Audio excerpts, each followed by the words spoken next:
Everybody, this is John and back in Austin. So yesterday Henry and I did these videos in the lobby of the Marriott Marquis, which is on the 8th floor. And it sounded like the sound came out okay. It's always interesting when you're doing it in an environment like that.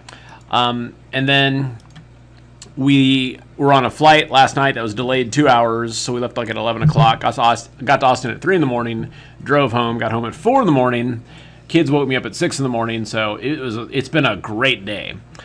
So the Qs, we're going to look at a daily chart here and then a 78-minute chart. So obviously we've had a big run with this squeeze, okay? And then today we actually had some selling for most of the day, but, you know, lo and behold, we recovered. And we've got a squeeze here on the 78-minute. Now, last week, I had put some hedges on the QQQs, the Qs, with the idea that we might come down. And then Monday, as I was watching that as we're doing the video, I kind of just took them off. It's like, wow, we keep going higher. It would have been great having those today, but I didn't have them. If you did have them, great. We talked about it in the trading room today, you know, good place to take off half. Now what happens next? Well, after hours, I mean, the NASDAQ's down like 150. Make no mistake, this is a super bullish market. The question is that, you know, could we just have a pullback? A normal pullback would take us to the 21-period moving average, okay? So what are the things that I'm looking at here? Well, I'm also looking at some timing cycles. So we're seeing some timing for a high here in Priceline. That doesn't mean, now when I say timing for a high, the one thing I want to make clear is that doesn't mean it's a top. It just means that timing for a high means over a daily, you know, we could get 3 days down.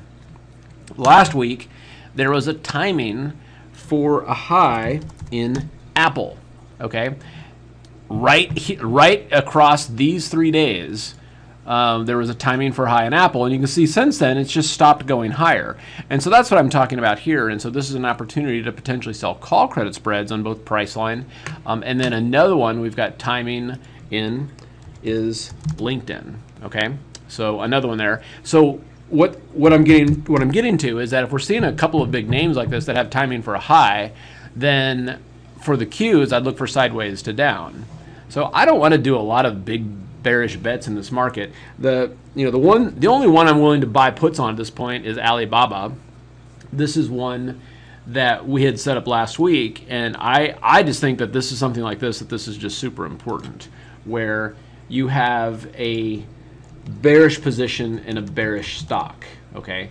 That is critical to, you know, on a day like today, this thing got hit pretty hard.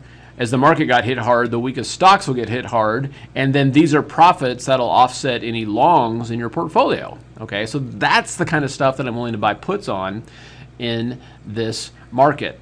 And it's also part of what I kind of talk about as an ideal portfolio mix, okay? So to me, I don't want to have 20 positions. An ideal portfolio mix for me would be 5 positions, risking 2% in each one. And let's say, you know, uptrending market, right? So if the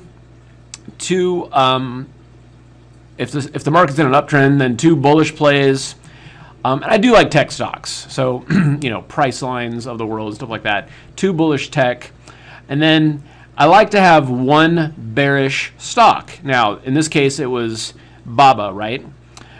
But it could be any stock that's in a downtrend, and I think that's important. Okay, so market trend is higher. Cool. I want 2 bullish tech stocks, or maybe a banking stock. It doesn't matter. But then I want 1 bearish stock, a stock that's downtrending, regardless of the market. Okay, that's kind of your insurance policy, because bearish stocks, they'll tend to go down, you know, even if the stock market's going up, but they'll go down faster if the market rolls over. Okay, so that's a win-win.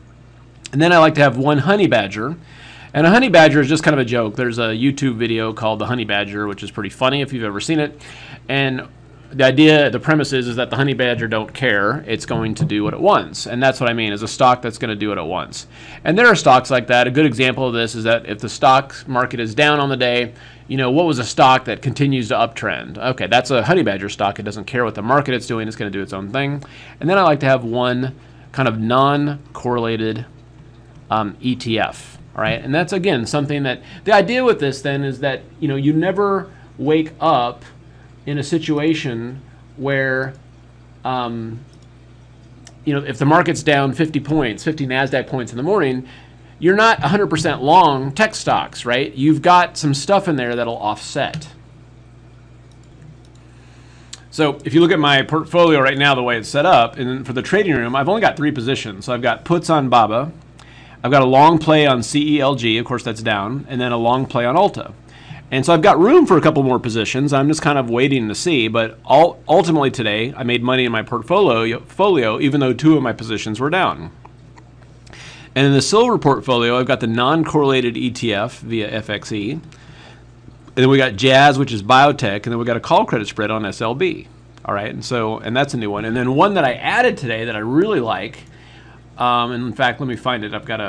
This is a nifty feature here that I like in Thinkorswim. So JP Morgan sold the 62 half put and then bought the 58 half put as protection with the idea that we're going to continue going higher because, and so what it can do here is just move this to the group, move to group trading room. And now we can see that it's part of the trading room there. So let's look at that chart real quick. So on JP Morgan, what I was intrigued is that we've had a really good rally, okay? And then on a daily chart, it's on a weekly chart. On a daily chart, we're having a good rally. And then if we drill down to like, say, a 78-minute chart, there's a very bullish setup here and a squeeze setting up, okay? But more importantly, if we go to the sector XLF, there's a weekly squeeze developing here. The daily chart is nice and consolidating, and if we drop down to the 195-minute chart, there's a beautiful squeeze. So what drove my decision in JP Morgan was XLF. XLF is bullish, and if XLF is bullish, what's the best looking stock in XLF? And JP Morgan is that. All right, and so that's when you get, that's a lot of power in a setup like that, because first of all, you're picking a sector that's showing promise of breaking out, and then picking one of the strongest stocks in that sector, and now you've just increased your odds of success. All right, so this is the kind of stuff that I'm going to be talking about this Saturday, March 7th. The date is coming upon us. This is going to be a 6-hour class. Normally my Saturday classes are about 4 hours. This is scheduled for 6 hours, simpleroptions.com/mastery. And I'm going to be going through, I think one of the things that you guys have seen as a change in is like a focus more on consistency, and that's what I've heard from you guys. And so we did a debit spreads class, and then we did a consistency class, and this really brings it all together. If you did those 2 classes, great. Think of that as, you know, 101 and 102, and then this is 103, 104, and 105, the graduate level classes that bring it all together. Now, if you're a beginning trader, that's okay.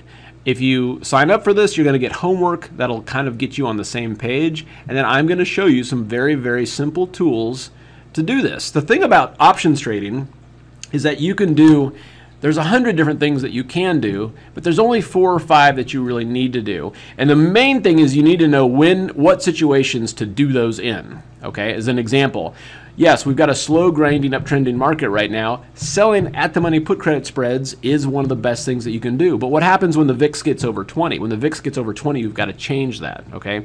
And then how much time do you spend measuring sectors, you know, like we just did with XLF, versus the individual stock? I have a very simple checklist I want to go through and just show you and say, look, when the market's doing this, all you got to do is these types of trades, and then these types of setups, and these types of option trades on those setups, and you will be ahead of the curve. So it's going to be an awesome class. All right, so here's the dates and everything on this. There's essentially 2 components to the class. The main class in terms of initial base strategies is going to be Saturday, March 7th from 2 to 8 o'clock East Coast time. Okay, and everything, all the details of that class will be down along this. I don't need to read the bullet points to you. But then, more importantly, if you're interested in live trading, we're going to do 3 days of live trading on the 10th, 12th, and 13th. It's going to be myself primarily, also Don Kaufman, for those of you that know him. He'll be on there, and a couple of other traders as well. But primarily, 90% of the time, you're going to be stuck with me, and we're going to be going through these different setups. The main thing with this, because the biggest question I get, especially from, here's the 2 biggest questions I get from newer traders is like, is this going to be over my head? I do this in a very simple fashion because my goal is that even if you're a beginner, you're going to be walking out of this with actionable strategies. But if you're intermediate to advanced, you are not going to be bored because you're going to be being able to take all the knowledge that you have of, if you know how to leg in and out of butterflies, great. That's knowledge that you can use with this, and I'll show you some of the things that you can do if you're a little bit more advanced trader like that. Okay, if you've done those classes before, you know that you're not going to be bored. So the main thing with this is that with the 3-day class, there actually is going to be, this is where a lot of the meat of the class is going to be, is in the 3-day class, okay? This is the base. This will get you where you need to go. And if you want to take it to the next level, this is the meat, okay? We're going to be talking about portfolio hedging, special situation trades, essentially working on developing a skill that you can use for the rest of your life, okay? Now, it was interesting as I was at the expo this weekend in New York. First of all, it was great meeting everybody that went there. And the question was, well, that Saturday class sounds great, but, $497, what else do I get with that? And to me, that's, I guess the way I look at it is that I don't, there's no gimmicks here. You don't need to throw in like 10 bonuses, to provide you with essentially learning that will last you a lifetime. So I look at that as a very small investment that can be made up on just a couple of trades, and it's something that, if you can picture your future where you're trading consistently, and I can't tell you how many people came up to me while I was in New York going like, John, I just want to let you know, I've been with you for a couple of years. I've been able to quit my job, and I'm able to do this consistently, and I love that. And that's the only reason to do this. And I kind of look at it as like, if you want a future where you're able to do this consistently, that is a small price to pay. And I would encourage you to do this where it just kind of takes it to the next level and you're ready to go. So obviously, I love trading. I love doing this. And if you're at that point in your life where you're like, you know what, I'm ready to make a change for the better, and over the next year, do this in a consistent manner that'll give me more choices in my own financial life and also make me feel more confident in what's going on in the markets, then this is what it's about, all right? That's the link, simpleroptions.com/mastery. Looking very much forward to work with you guys, whether you do the Saturday class or the Saturday and the 3 days. By the way, don't know if this was clear. If you sign up for this one, this is free. That's included, okay? So you don't have to buy both. Just if you want to do both, just do this one. You get that for free. That's cool. All right, guys, and gals, have a great night. See you guys in the room tomorrow for those of you in the room. Otherwise, see you on Saturday, and have a good one.